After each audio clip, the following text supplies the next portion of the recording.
Ladies and gentlemen, seekers of greatness, let me ask you something. Are you ready to stop existing and start living? Not just breathing, not just waiting for the weekend, but truly living. Because today, I'm not here to give you tips or tricks. I'm here to hand you the blueprint, 10 laws. 10 truths, 10 forces that when understood and obeyed will change your life forever. There is no force more powerful in shaping a man's destiny than the possession of a clear, burning, unshakable purpose. A definiteness of purpose is not a wish. It is not a vague hope or a fleeting dream. It is a decision, forged in thought, fed by desire, and hardened by commitment. When a person truly knows what they want, not just vaguely, but down to the very details, the world begins to move around them differently. Opportunities appear, doors swing open, and then the right people seem to arrive at the right time. But this doesn't happen by accident. It happens because nature, life, and the universe itself respond to clarity. Most people wander through life like ships at sea without a compass, tossed and turned by every wind of circumstance. They chase every new opportunity, every trend, every distraction, never stopping to define the one thing that matters. What? Oh, I hear. Until you answer that question with boldness and certainty, your efforts will be scattered, your energy divided, and your results inconsistent. But the moment you decide, the moment you declare with conviction, this is who I am, this is what I will do, this is what I will become, your life begins to take shape around that purpose. Definiteness of purpose gives direction to discipline. It gives weight to your time, meaning to your work, and reason to your sacrifice. It is the root of unwavering focus, and it is the cure for distraction. A person with a clear aim no longer asks, should I do this? They ask, this move me closer to my purpose? That kind of clarity destroys procrastination, because there's no room for it when you are moved by a mission bigger than comfort. Purpose is not found, it is chosen, it is claimed, it is claimed. And once it is, it must be made real. Through action, through consistency, and through a refusal to quit. A man or woman with purpose cannot be stopped by setbacks, because setbacks become part of the mission. They cannot be swayed by opinion, because opinion holds no power next to vision. Purpose gives ordinary people extraordinary strength, and it calls forth the greatness that lies dormant in so many. It doesn't matter if you're at the bottom or the top right now. It doesn't matter if you're rich or broke, educated or not, young or old. The only thing that matters is whether or not you've made the decision to live for something definite, something specific, something that sets your soul on fire and organizes every part of your being into pursuit of a single, compelling aim. What you believe about yourself shapes every decision you make, every risk you take, and every result you create. The law of belief declares that you do not act in accordance with the truth. You act in accordance with what you believe to be true, and that distinction is everything. A person can have unlimited talent, untapped potential, and every resource imaginable. But if deep down they believe they are unworthy, incapable, or cursed by limitation, none of that potential will be accessed, because belief is the gatekeeper. It controls what's possible for you, not in theory, but in practice. Your subconscious mind is always listening. Every time you say, I can't, I never, I'm not that kind of person, you're issuing commands. Commands that your mind and body will execute without question. The most dangerous beliefs are not the ones shouted by others. They are the ones whispered to ourselves in the quiet moments when doubt creeps in. The person who says, this is who I am and I cannot change, has already shut the door to growth. But the one who says, this is who I choose to become, unlocks potential they didn't even know they had. Belief builds a framework. It becomes the filter through which you interpret the world. Two people can look at the same opportunity. One sees danger and pulls back. The other sees growth and leaps forward. The only difference, one believed it was possible, one believed it was not. And that internal difference creates external outcomes so drastic that it looks like fate, luck, or genius. But it's not. It's simply belief in motion. The mind cannot tell the difference between what is real and what is vividly imagined. That is why belief, once accepted, becomes a self-fulfilling prophecy. You believe you're a leader. You begin to speak, act, and move like one. Others respond to that energy, and soon enough, reality begins to match the internal picture. You believe you're a failure. You second-guess, sabotage, hesitate, and play small. Life mirrors that too. Belief is not just mental, it's biological, emotional, spiritual. spiritual. It determines your posture, your voice, your confidence, and your energy. And energy is contagious. The law of belief is always working, whether you're conscious of it or not. So the question isn't if you believe. The question is what you believe and whether that belief is leading you toward expansion or confinement. If your beliefs were a blueprint, what kind of structure would they be building for your life? There is no substitute for staying power. Talent may open the door. Luck might give you a head start. But it is persistence, raw, relentless, stubborn persistence that finishes the race. Finishes the race. The law of persistence says that nothing can permanently stand in the way of a person who refuses to quit. Not failure, not rejection, not lack of resources, not even time. Because persistence doesn't ask for permission. It doesn't need applause. It doesn't wait for the right mood or ideal conditions. It just keeps going. Day after day, storm after storm, until the world bends. Every great success story is stitched with setbacks. Every visionary was once underestimated, misunderstood, and told they were wrong. And every one of them had moments when it would have been easier to walk away. But they didn't. They kept moving, even when progress was invisible. They showed up, even when doubt screamed louder than belief. That's what separates those who make it from those who almost do. Not intelligence, not connections, not genius, but the ability to keep going when most people stop. Persistence is not about dramatic action. It's not about working yourself to the bone or grinding for the sake of ego.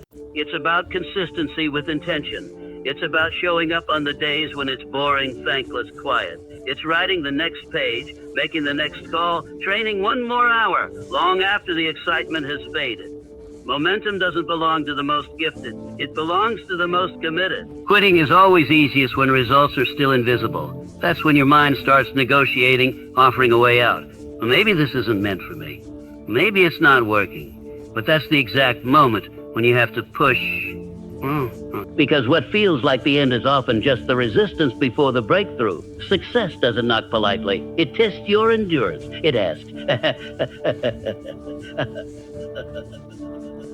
But the ones who say, I'll keep going, even with no applause, no clarity, and no guarantee, those are the ones who eventually stand in full too tired. Persistence is a muscle. The more you use it, the stronger it is. The more resistance you face, the more opportunity you have to grow it. And every time you keep going, when it's uncomfortable, inconvenient, uncertain, you build proof that you can trust yourself to finish. But you start the law of cause and effect. It's as unbreakable as gravity. Now, it governs every result, every success, every failure. And it does so without emotion, without exception. What you experience in your outer world is nothing more than the reflection of the causes you set in motion in your inner world. Every thought, every action, every decision plants a seed. And whether you realize it or not, you're harvesting those seeds every single day. There are no accidents. There is no luck. There is no mystery to why some people rise and others stay stuck. The universe doesn't reward wishes. It responds to causes. If the result is poverty, the cause lies in decisions. If the result is health, the cause lies in habits.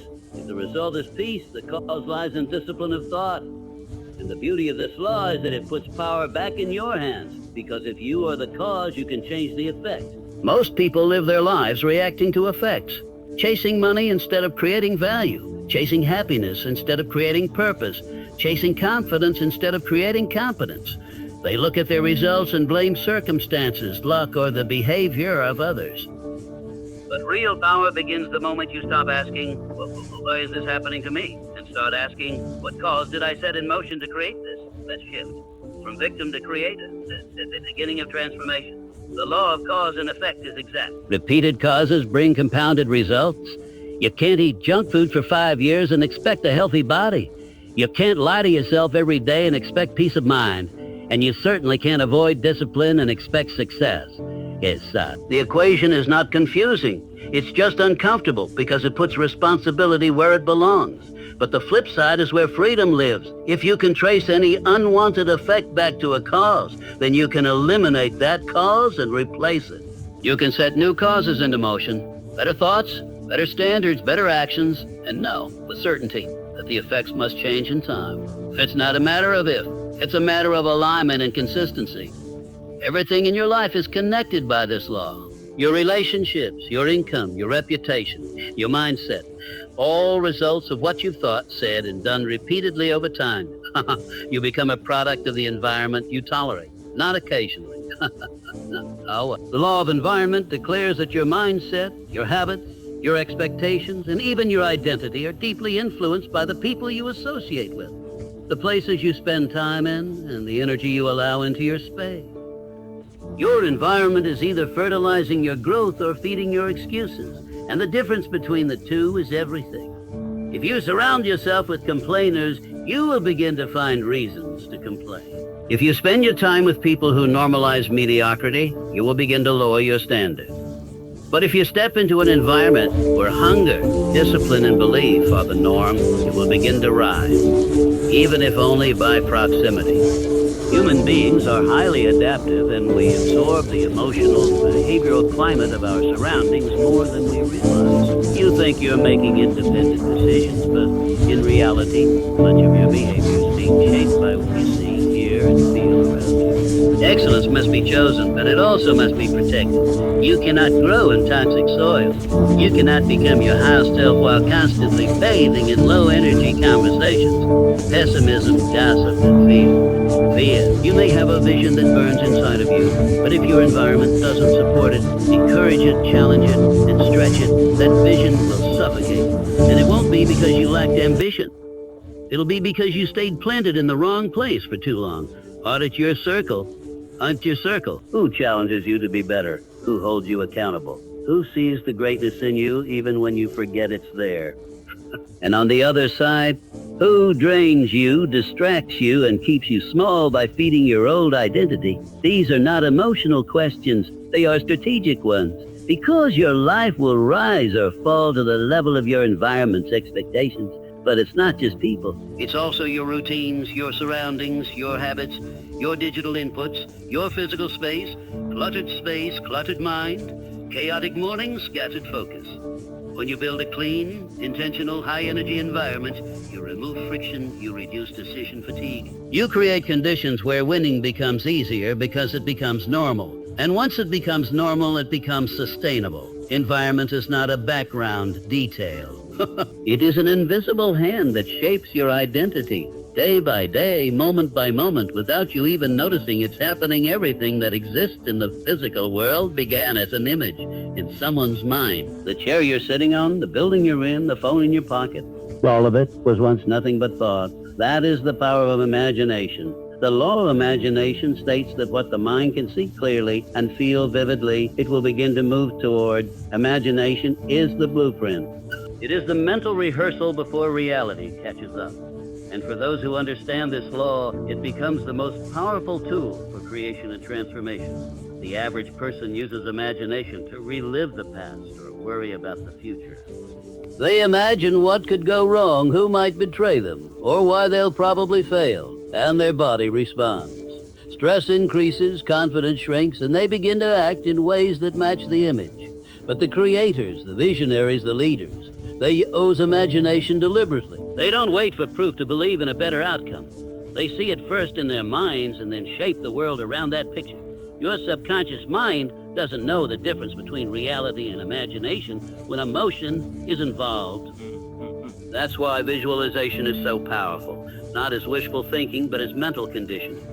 When you repeatedly see yourself winning, leading, creating, overcoming, when you hear the sounds, feel the emotion, and step into that scene with full sensory clarity, your nervous system begins to adapt. Confidence grows, fears shrink, and action becomes more natural, more automatic. But imagination isn't just a mental exercise, it's a responsibility. Because whatever you focus your imagination on consistently will begin to hardwire into your identity. If you continually imagine failure, chaos, or worst-case scenarios, your nervous system will prepare for them. You'll play small, hesitate, and self-sabotage if you deliberately and repeatedly picture a future that excites you. If you rehearse the life you want to live with intensity and clarity, then your thoughts, habits, and behavior will begin to shift in alignment with that image. Children understand this law naturally. They become superheroes, explorers, inventors, not bound by logic or limitations. But as we grow older, imagination is often replaced by reason, fear, and practicality. The world teaches us to be realistic. But a realistic is often just code for limited by someone else's past. The law of imagination returns that power to you. It reminds you that your mind is a projector, not a camera, and that your most important work begins behind closed eyes. These 10 laws are not theories, forces. They're working in your life right now, whether you're conscious of them or not. But the moment you begin to live by them instead of against them, everything changes. You gain control. You build momentum. You rise into the version of yourself you are always meant to become. Success, freedom, fulfillment, they're not reserved for the lucky. They're earned by those who align with truth, act with intention, and refuse to quit. The life you dream of isn't out of reach. It's waiting for you to live by law.